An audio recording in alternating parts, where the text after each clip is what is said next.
Hola amigos simbolistas, soy Darkraimola y a lo largo de los últimos meses me he puesto al día con la historia del Genshin Impact. Sí, empecé desde cero en septiembre del 2024 y jugando poquito a poquito todas las semanas he llegado a terminar el último acto de Natlan, que al momento de la subida de este vídeo es lo último que han añadido como parte de la trama.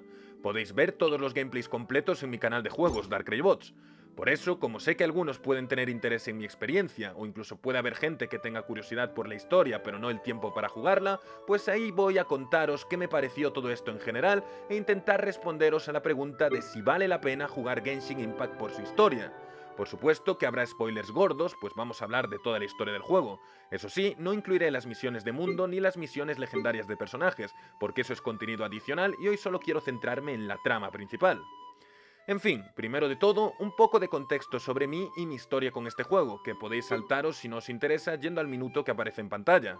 Realmente, a mí el Genshin siempre me llamó un poco la atención, pero tampoco lo suficiente para jugarlo en serio. Inolvidable el podcast en el que entrevisté a Mordex después de que el loco filtrase su Meru.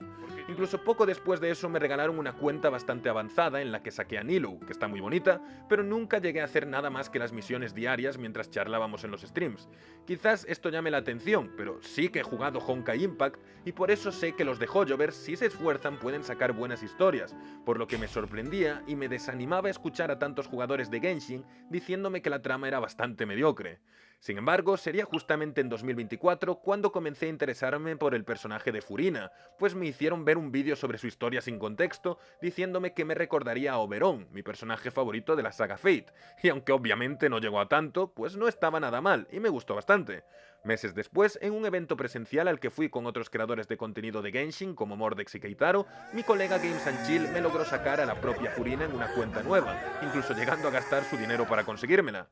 Agradecido, yo le dije que no dejaría que su inversión en mí fuese en vano y por eso le prometí que me jugaría todo el juego. Y aquí estamos, 6 meses después, con el Genshin al día. Por supuesto, esto no habría sido posible sin mi farmeador de confianza, RMNTH, que siempre se encargó de tener mi cuenta y mis personajes listos para que pudiese ir avanzando sin problema y así los días que tocaba jugar Genshin en directo pudiésemos hacer la historia directamente sin tener que perder el tiempo. Muchas gracias, de verdad que sí. En fin, tras toda esta introducción, ¡vamos allá!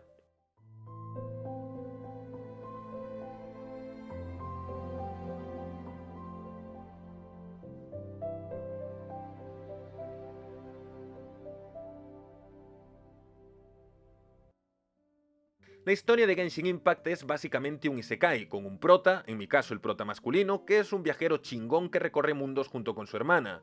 Tras enfrentarse a una divinidad desconocida, que para nada es el Herrscher del vacío del Honkai Impact, los hermanos se separan y nuestro viajero cae en las misteriosas tierras de Teyvat. Allí rápidamente se encuentra con Paimon, que será su acompañante al estilo Navi de Zelda por el resto del juego. Sé que Paimon es algo controversial, hay muchos que la odian por molesta, pesada y mamona, pero a mí me cae muy bien. Me hace mucha gracia y sus 2 o 3 chistes que siempre son los mismos, es decir, ver a los personajes llamándole cosas raras y al prota reprocharle que come muchísimo, siempre me hacen reír.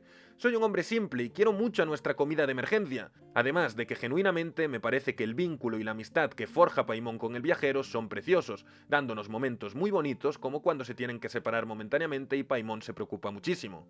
En fin, como este vídeo tampoco pretende ser un resumen de la historia completa súper exacta, sino que voy a ir narrando lo principal y lo que más me llamó la atención mientras os cuento mis impresiones y seguro que me equivoco 1000 veces, vamos a centrarnos. El viajero, o Tabibito, como se le dice en idioma otaku, decide emprender la búsqueda de su hermana en este mundo desconocido, y para eso su plan es conocer a los arcontes, las deidades que gobiernan en cada nación, para preguntarles qué es lo que saben respecto a la diosa que lo papeó. La primera región es Mondstadt, para mí de las más bonitas, con su estilo medieval inspirado en Alemania y Suiza. Básicamente Mondstadt es el tutorial del juego, y como tal no tiene nada súper destacable. Es más, mientras pasaba por aquí estaba más centrado en aprender a jugar y dominar la vaporización con mi Furina nuevecita y mi Degia que en la propia trama.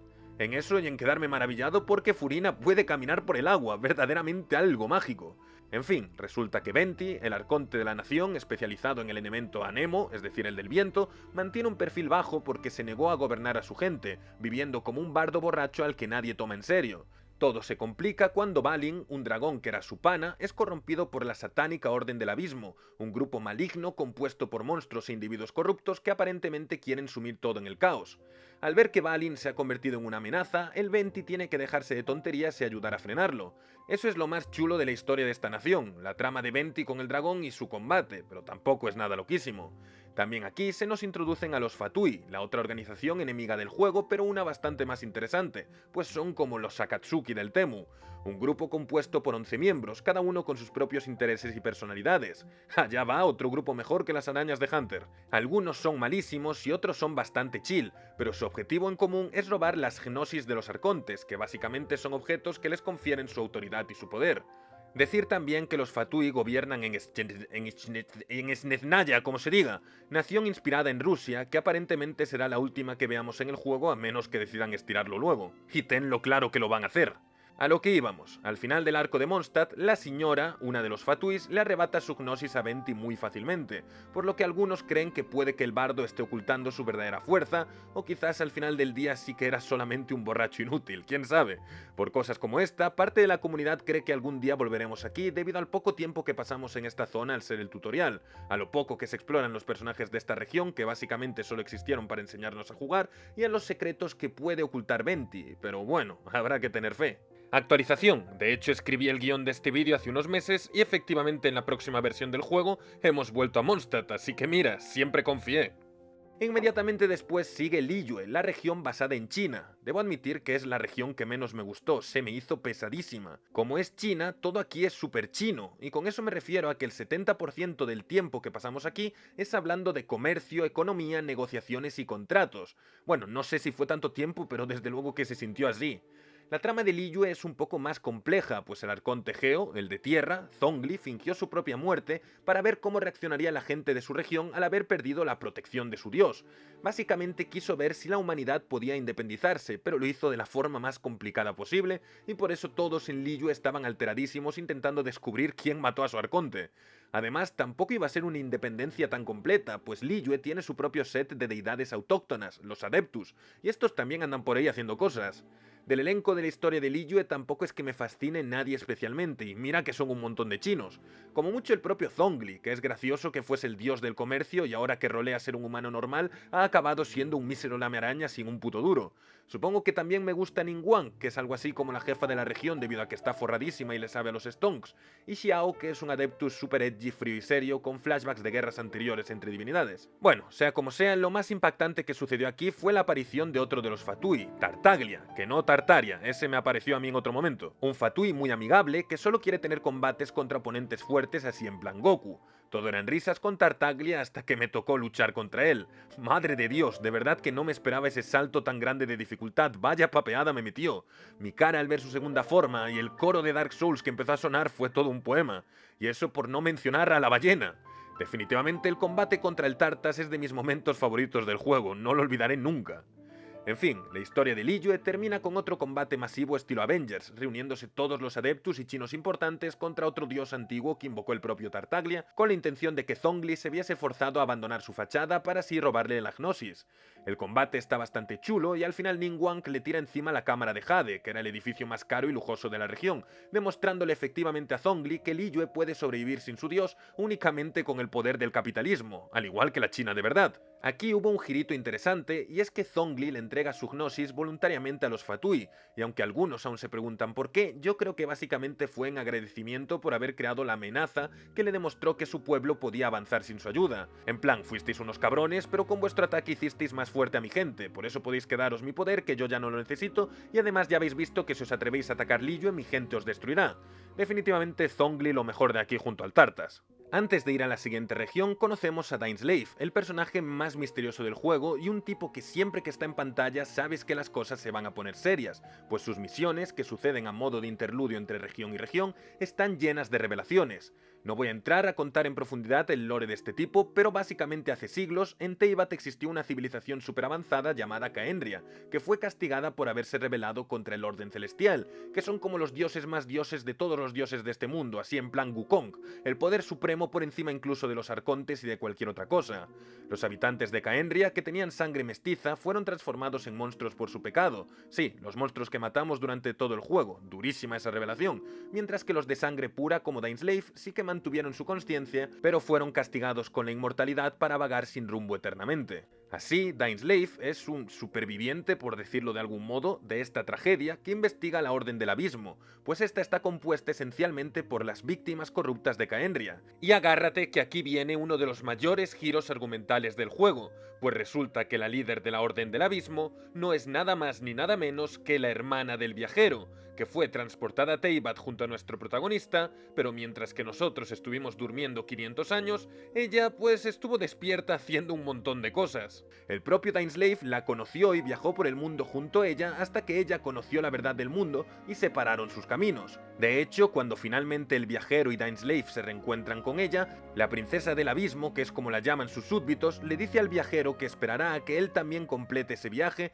y descubra la verdad al igual que hizo ella, dando a entender que esa revelación justificará en cierto modo los actos de la Orden del Abismo.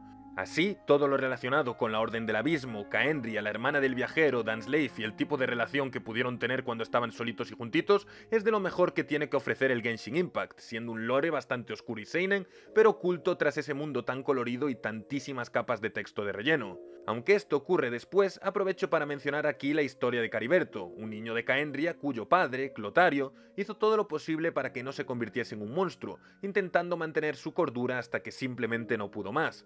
Al verse desesperado, Clotario acabó fundando la Orden del Abismo y convirtiendo a su hijo en el telar del destino. Básicamente lo convirtió en los caminos de Shingeki, en una máquina para tejer y manipular la realidad de tal modo que pudiese seguir viviendo como humano, aunque fuese únicamente dentro de los sueños de las personas. La historia de Cariberto me parece tristísima y uno de los mayores pics del Genshin, bastante infravalorado todo esto, la verdad. Oh, bueno, me olvidaba de mencionar a Shenge, una chica a la que su padre intentó sacrificar entregándosela a un demonio para a cambio recuperar a su esposa fallecida. Después de sobrevivir a ese trágico incidente en su infancia, fue adoptada por la Preservadora de Nubes, un Adeptus con forma de pájaro cuya forma real es Bayonetta y que se ha dedicado a intentar contener los impulsos oscuros que Shenge desarrolló debido a su trauma. Por algún motivo tenemos que hacer la historia de Shenge para poder seguir con la trama principal y mira, siendo sincero, fue mejor descubrir su triste pasado que toda la trama de Liyue, así que al menos salimos con buen sabor de boca de aquí. En fin, volvemos a la historia principal yéndonos ahora a Inazuma, la región basada en Japón que mis seguidores me decían que era el mayor bodrio del juego. De verdad, me pusieron a Inazuma como algo tan nefasto que cuando terminé esta zona pues no me pareció tan mal, para que veáis cómo funcionan las expectativas. Cuando te inflan algo te decepcionas y cuando te dicen que algo es basura te sorprenden sus puntos buenos. A ver, siendo sincero, no podíamos esperar nada bueno de algo llamado Inazuma. Perdóname Dextra, sabes que amo Inazuma Eleven. No, ahora en serio, el mayor problema de Inazuma es que presenta una historia en principio súper seria, pero luego falla estrepitosamente a la hora de mostrarla. Básicamente, la arconte de Inazuma, la Shogun Raiden, es tremenda dictadora. Ella ha establecido un reinado del terror en el que se persigue a la gente con visiones, es decir, a las personas con poderes elementales, con la intención de arrebatárselas. Por eso hay toda una resistencia orientada a intentar derrocarla e incluso llega a haber una guerra civil. Todo suena chulísimo sobre el papel, pero luego te pasas la mitad del arco mediando entre familias nobles japonesas y esa terrible guerra civil parece una pelea de recreo en la que el único personaje mínimamente relevante que se muere es un pobre desgraciado llamado Teppei. Ay, Teppei, nunca olvidaré los 5 minutos que pasamos juntos. Incluso aunque se nos cuenta que la Shogun ha llegado a matar personajes con sus propias manos, como el amigo de Kazuha, al final el juego hace tremendas volteretas para blanquear sus acciones y que quede como una hikikomori timidilla. Por cierto, que nadie olvide que el mayor pick de este arco es Kazuha haciéndole parry a la Shogun, logrando así cumplir el sueño de su amigo fallecido, quien había muerto intentando bloquear sin éxito este ataque. Pero en fin, resulta que la verdadera Arconte Electro tenía síndrome de estrés postraumático por la guerra de hace milenios en la que obtuvo su puesto, y por eso se aisló en su propio plano mental persiguiendo la eternidad inamovible. Y para suplir su ausencia creó una marioneta, que es la que fue manipulada por los Fatui e hizo todo este desastre. Y no solo la creó a ella, sino que antes también había creado otra marioneta prototipo que resulta ser el miembro de los Fatui que nos ataca en esta región, Scaramouche, que por cierto me dijeron que él inicialmente fue introducido en un evento temporal que ya no se puede jugar, y eso es tremenda cagada, la verdad. ¿Cómo vas a meter elementos y personajes importantes de la trama en eventos limitados?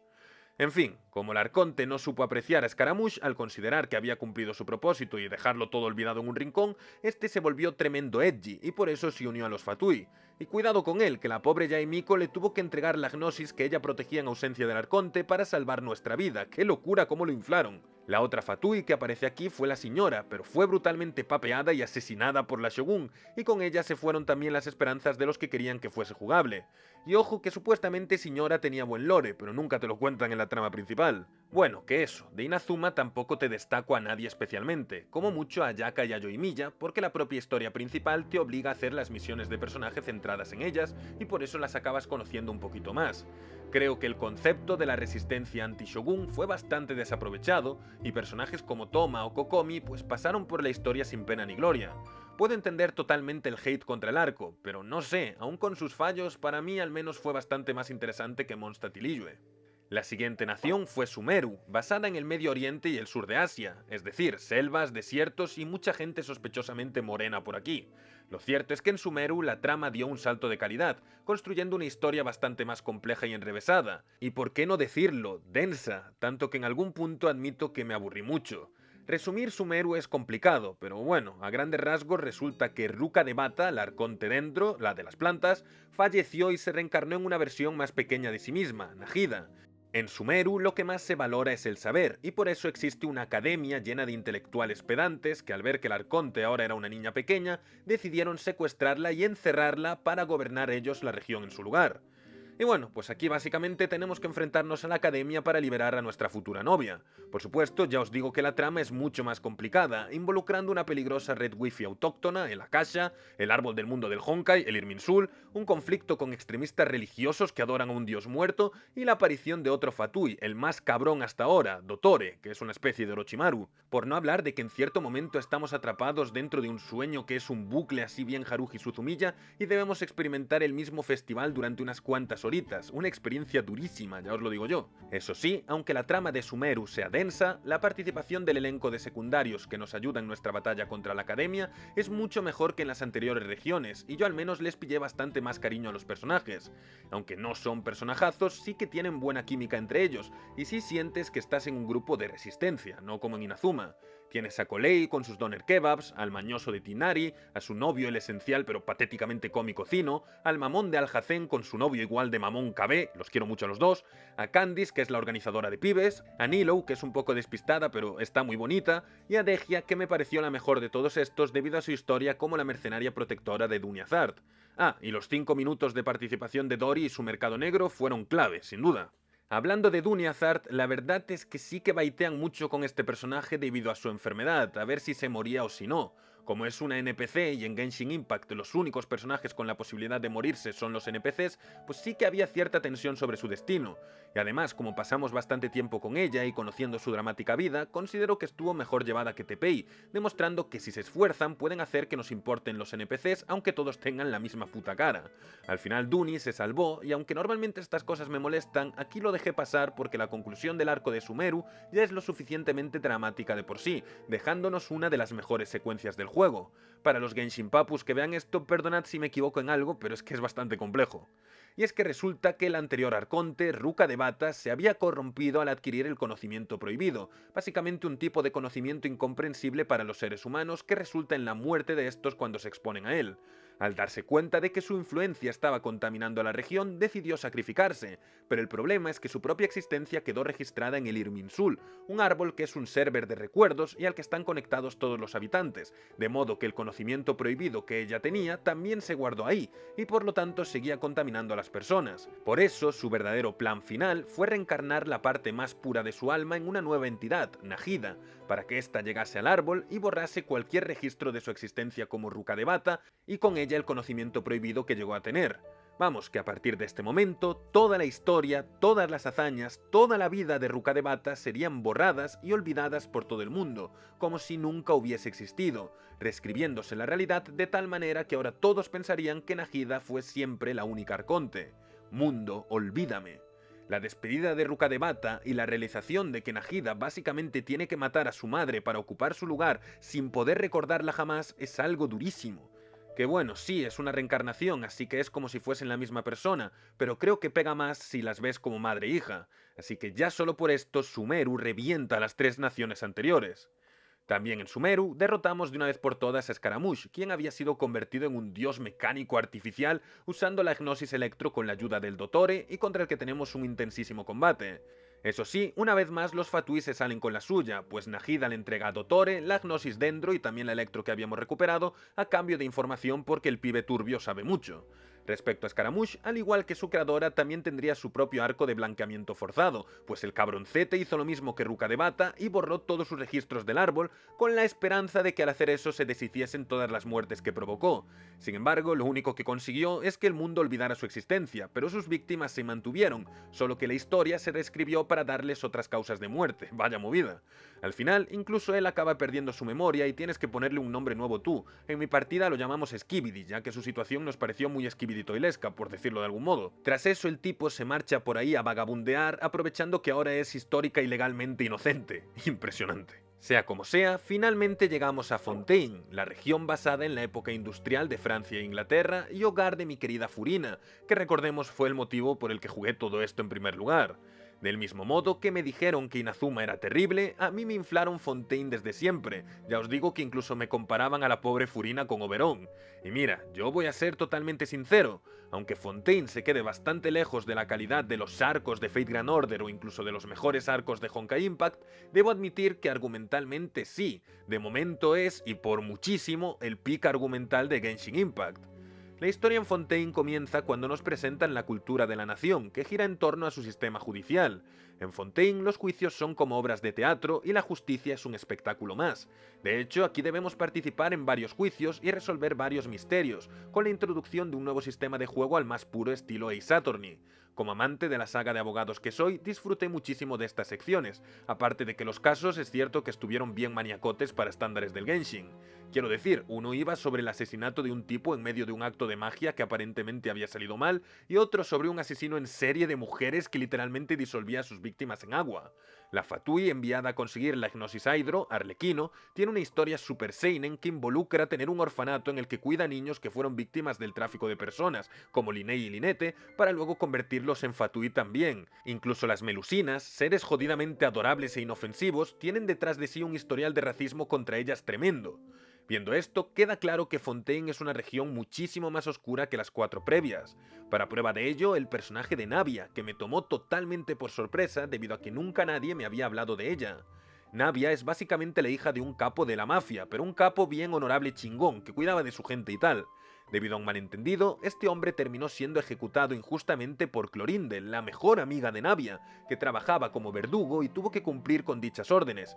Imagina que tu mejor amiga se vea obligada a matar a tu padre, vaya cosa. Normal que luego ni se pudiesen dirigir la palabra durante años debido a toda esa tensión. Tras eso, Navia heredó todas las responsabilidades de su papá, teniendo que cargar con el peso de dirigir y administrar a su pueblo siendo una simple jovencita. Eso sí, también heredó a sus hombres más leales, Melus y Silver, dos tipazos geniales, pero luego resulta que ellos también acaban muriendo al sacrificarse épicamente para salvar a Navia, dejándola sola una vez más. Pero no pasa nada porque la muchacha se recompone de nuevo y sigue adelante, sabiendo que su gente la necesita. Incluso al final perdona a Clorinde, entendiendo que ella solo cumplía con su deber. De verdad, ¿cuánto desarrollo tiene Navia? ¡Madre de Dios! Sí o sí, tenía que hablar de ella porque Navia es un personaje brillante y es una pena que esté tan infravalorada. Y Clorinde también es buenísima, pero es cierto que en la historia principal no hace mucho. Ah, y también está por ahí Charlotte, que es periodista y como yo estudié periodismo pues le tengo cierto cariño, pero tampoco hace gran cosa. De todas formas, entiendo que no se hable mucho de Navia, debido a que por supuesto que queda opacada por la tremenda combinación de Furina y Neuvillette, para mí, y creo que para la mayoría, los dos mejores personajes de todo Genshin Impact. Para empezar, hablemos de Neuvillette, la máxima autoridad judicial de Fontaine, quien posteriormente se nos revela como un dragón soberano, aunque tenga aspecto humanoide. Que esto no os lo había dicho hasta ahora, pero en el mundo de Genshin antes había dragones poderosísimos a los que el Orden Celestial les usurpó sus poderes para formar el sistema de arcontes. De ahí que la mayoría de dragones estén o muertos o directamente odien a los arcontes y a los humanos. Neuvillette es un caso especial, pues pese a haber perdido su poder, decidió quedarse observando a la humanidad y actuó como juez de Fontaine durante siglos, hasta el punto de que acabó empatizando tremendamente con los seres humanos y sus historias. En Fontaine siempre llueve después de los juicios, y eso es porque el clima responde directamente a los sentimientos de Neuvillette, que sufre enormemente al presenciar tanto dolor. Con lo básico sobre Neuvi entendido, vamos entonces con la estrella principal de todo esto, Furidiosa, quiero decir Furina. Tampoco quiero contar mucho porque el personaje me gusta tanto que no descarto hacer en un futuro un vídeo completamente dedicado a ella, pero sí que puedo resumir lo básico aquí. Furina se nos presenta como la arconte Hydro, la del agua, como es obvio, con una actitud prepotente, orgullosa y creída. Ella es la diosa de Fontaine y una auténtica estrella también, que participa en juicios y obras de teatro por igual. Sin embargo, en Fontaine hay una terrible profecía que anuncia que llegará un día en el que toda la región será inundada por el mar primigenio, algo especialmente preocupante cuando gracias a los juicios que antes mencioné descubrimos que los habitantes de Fontaine se disuelven al mojarse con el agua de dicho mar. Con la amenaza de la inundación más cerca que nunca, la preocupación y el terror en la nación se vuelven insostenibles, y los ciudadanos comienzan a preguntarse por qué su querida y poderosa arconte no hace nada para evitar el desastre, ni tampoco parece tener algún plan. Incluso Arlequino la cuestiona severamente y la hace quedar como una inútil, poniendo incluso más presión sobre ella. Al final, todo acaba explotando en un juicio contra la propia Furina, en el que se la acusa de haber engañado a toda la nación. El gran giro argumental aquí es que Furina nunca fue realmente la arconte Hydro, sino que en realidad era una simple humana. Bueno, técnicamente era la parte humana del arconte, que separó su divinidad de su humanidad, pero en resumidas cuentas, salvo por su origen y larga esperanza de vida, Furina era una persona totalmente normal, sin los poderes, recuerdos o experiencias del arconte. Así, la verdadera arconte, Focalors, le había encargado una misión durísima. Debía fingir durante siglos que ella era la arconte para así engañar al orden celestial que mantenía su mirada sobre ella, mientras Focalors acumulaba en secreto la suficiente energía para cometer una tremenda traición a ojos de dicha orden, destruir su propia divinidad y así devolverle su fuerza original a Neuvillette, cuyo poder como dragón había sido arrebatado. Y es que Focalors era plenamente consciente del desastre que se cernía sobre Fontaine, un injusto castigo dirigido a todos sus habitantes por el pecado original que había cometido su antecesora. Esta había transformado a las Oceánidas, seres del mar primigenio, en humanos, algo totalmente prohibido, y como tal todos los habitantes de Fontaine eran considerados pecadores por el orden celestial, que estableció la profecía en la que todos los pecadores serían disueltos por las aguas de dicho mar. Sabiendo que solo Neuvillette podría ir contra el orden celestial y retirar el castigo de los habitantes de Fontaine, Focalors diseñó todo un plan para devolverle sus poderes a costa de su propia vida. Un plan que había iniciado mucho tiempo atrás, cuando ella misma le pidió a Neuvillette que observase a los humanos y se convirtiese en su juez. Todo para que se encariñase con ellos y en el momento de la verdad usase su poder recuperado para perdonar al pueblo de Fontaine, dándonos así la escena más potente y conmovedora de toda la historia principal del juego.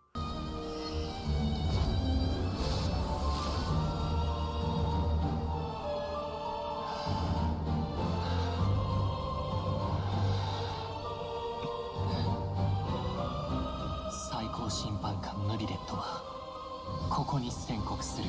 Perdono. 君たちフォンテーヌ人の罪を許そう。 Hostia.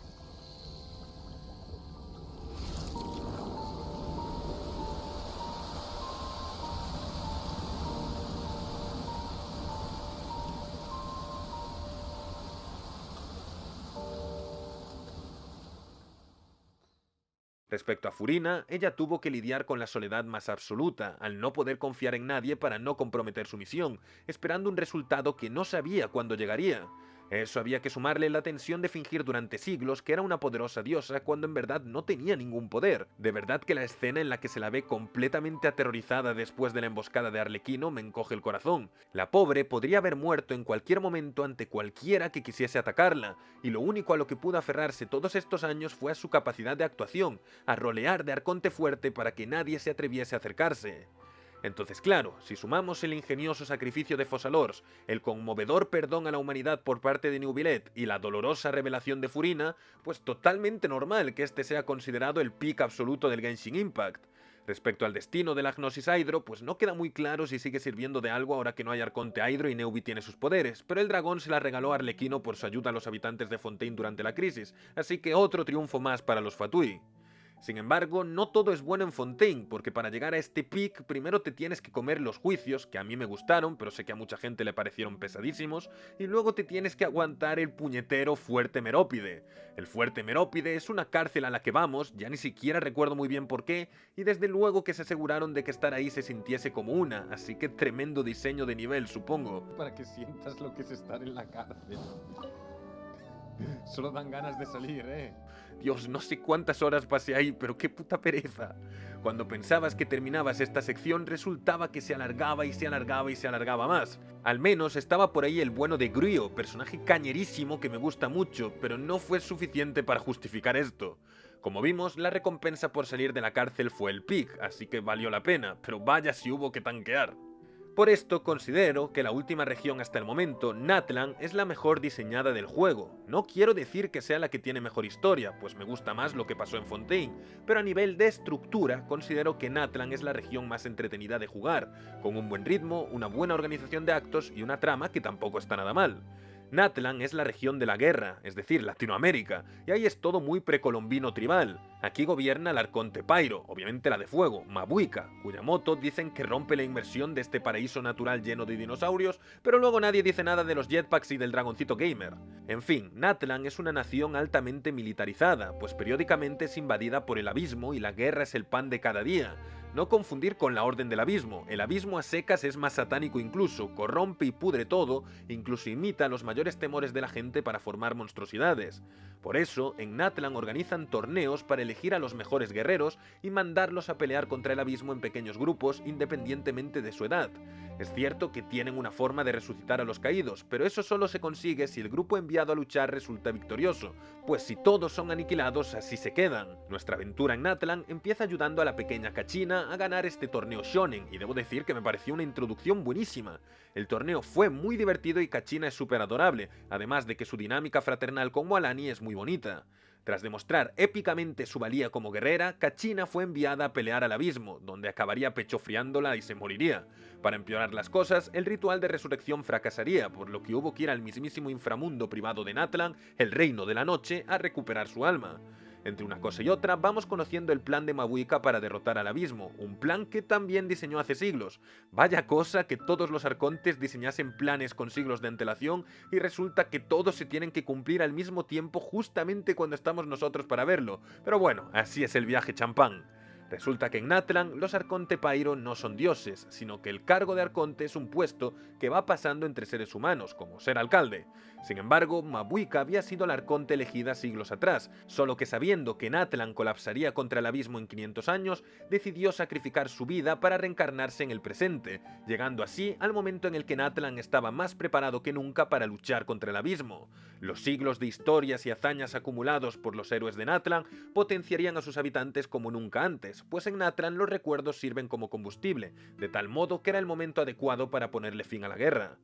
Directamente relacionada con esto está mi escena favorita de todo Natlan y una de mis escenas favoritas de todo el juego, cuando vemos que para poder reunir su máximo poder, Mabuika debe quemar todos los objetos de gran valor sentimental que acumuló durante toda su vida, pues los recuerdos contenidos ahí eran los más fuertes. Objetos de sus seres queridos, de sus amigos e incluso el retrato de su familia, el único recuerdo que le quedaba de sus padres y de su hermana después de haberse despedido de ellos 500 años atrás. Toda esa secuencia de ella caminando mientras recuerda a su gente me hizo llorar. Siempre se me encoge el corazón cuando Mabuika piensa en su hermana y en cómo tuvo que despedirse de ella. He visto críticas contra Mabuika diciendo que es muy perfecta o directamente una Mary Sue, pero estoy totalmente en contra. Sí, está claro que es una mujer muy capaz, objetivamente la mejor arconte si hablamos de presencia, responsabilidad, liderazgo y compromiso con su nación. Es fuerte y lista también, pero ya vimos que todo es a costa de un sacrificio. Ella sacrificó su vida primero y todo lo que tenía valor para ella después. No es que sus poderes sean precisamente regalados. Además, encuentro muy poético que la mejor arconte sea precisamente una simple humana, así que ya os digo que Mabuika me gustó muchísimo. En fin, de acuerdo al plan de Mabuika, parte de nuestra misión es conocer y reunir a los 6 nuevos héroes de Natlan, al más puro estilo Zelda Breath of the Wild, quienes heredarán la responsabilidad de sus antecesores y serán clave en todo esto. Sobre los héroes, pues bueno, están bien, pero todos inferiores a Kachina Diosa, quiero decir, a Kachina. La verdad es que Kinich está guapísimo y su química con su dragón Sundere es bastante graciosa, pero hay que admitir que está súper ausente en la trama. Lo mismo con Yansan, que es maja, pero tampoco destaca mucho. De Shironen la verdad es que esperaba más, para ser una Gyaru Furra DJ se me hizo bastante sosa y algo aburrida, esperaba una personalidad más excéntrica pero siempre está ocupada con su trabajo. Mi pana Ororón es un claro ejemplo de que el diseñador de personajes y el que escribe la trama no se hablan ni por Navidad, porque ¿cómo le vas a poner este diseño todo oscuro edgy Kingdom Hearts a un chavalín que quiere mucho a su abuela y que lo único que le interesa es estar de chill en su granja? Ojo que Ororón tenía una trama bastante seinen, con eso de que originalmente lo iban a usar como sacrificio y como al final no lo hicieron, pues se sentía culpable de haber sido inútil, de ahí que tenga un mini arco para aprender a apreciar su vida. Respecto a Chaska, la verdad es que es la más completa de todos estos, con todo su drama familiar y la pérdida de su hermana en la guerra, madurando mucho durante la historia y teniendo bastante importancia.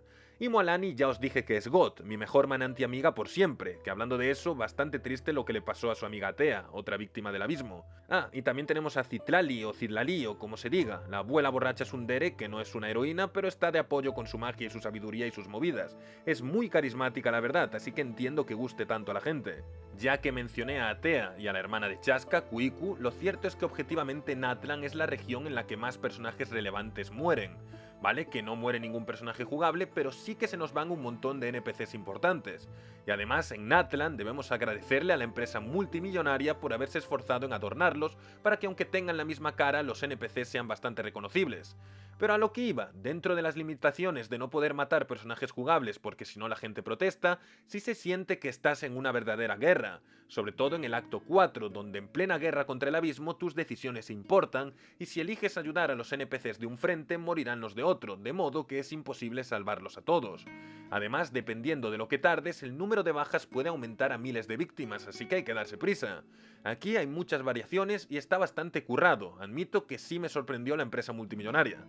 Posteriormente, el viajero y Mabuika harían una última incursión para frenar al abismo de una vez por todas, siendo una sección bastante épica que además te recompensa si hiciste todas las misiones secundarias de la nación, haciendo que aparezcan NPCs de estas para apoyarte y ayudarte. Como a mí me obligaron a hacerlo todo, debo decir que valió la pena, pues a mí estas tonterías me gustan mucho y aunque solo fuesen unas pocas líneas de diálogo más, me encantó ver a estos personajes animándome y luchando a mi lado. Guapísimo el combate final contra el dragón del abismo y todo el poder de la amistad, con el momento de los 6 héroes mandándonos su fuerza. Después de todo, en Natlan nadie lucha solo, aunque debo admitir que sí que me habría gustado que ellos 6 formaran parte también de la incursión final, pero entiendo que por motivos de la trama pues no se podía. También debo decir que el tema de la vida y la muerte en Natlan me resultó muy enrevesado, así como su mitología llena de conceptos como los nombres heroicos, el reino de la noche, las líneas ley, la señora de la noche, los ángeles, las guayop y no sé qué. No voy a fingir que entendí perfectamente todo eso, pero bueno, resumiéndolo todo lo máximo posible, básicamente tras la guerra contra el abismo, las almas de los difuntos no podían entrar en el reino de la noche y la deidad a cargo de esto, la señora de la noche, estaba muy debilitada como para solucionarlo. Vamos, que se llenó el server y al admin se le olvidó la contraseña. Es aquí donde entra Capitano, el primero de los Fatui y el personaje que más me inflaron de todo Genshin. Entiendo porque justamente mi aventura coincidió con su introducción en la historia y había generado mucho hype. No me malinterpretéis, me gusta mucho Capitano, diseño 10 de 10, personalidad honorable chingona, y lo primero que vemos de él es una pelea espectacularmente dragonbolesca contra Mabuika, guapísimo todo eso. Y como perdió contra Mabuika, respetó honorablemente el resultado del combate y le dejó quedarse con su Gnosis, siendo la única que aún no han conseguido los Fatui. Además, su historia es muy buena también. Un superviviente de Caendria como Dainsleif, maldecido con la inmortalidad, pero cuya carne se está pudriendo porque decidió cargar con las almas de todos sus soldados en su interior, aguantando su sufrimiento y su agonía constantes mientras estos consumen su cuerpo. Además, Capitano fue un auténtico héroe de 3 naciones, pues fue un legendario guerrero de su Caendria natal, un símbolo de fuerza para los Fatui de Snezhnaya y un protector de Natlan, tanto en el pasado como en el presente, ya que intrigado por las propiedades del Reino de la Noche se interesó por dicha nación. Capitano, una vez más, contribuyó a defender Natlan, y es bastante épico ver cómo los Fatui contra los que siempre andamos luchando dieron sus vidas en la guerra contra el abismo para proteger a los ciudadanos de Natlan, inspirados por su capitán. Además, no olvidemos la tremenda tensión romántica de Capitano con Mabuika en cada escena, madre mía, quiero decir, respeto mutuo, esos dos se tienen mucho respeto mutuo, sí. Bueno, a lo que vamos, que cuando todo parece estar solucionado y después de tremenda celebración triunfal, resulta que Mabuika tenía que forzar dramatismo una última vez, ofreciendo su vida como sacrificio a Ronova, la diosa de la muerte. Todo debido a un antiguo pacto en el que a cambio de que Ronova ayudase al arconte brindándole fuerza, ésta debía ofrecerle una vida de gran importancia como sacrificio. Por cierto, esa diosa de la muerte parece enemigo de Kirby, madre mía.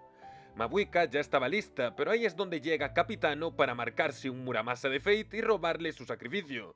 Y ojo, porque tremenda carta reversa del 1 en 5 dimensiones se marcó.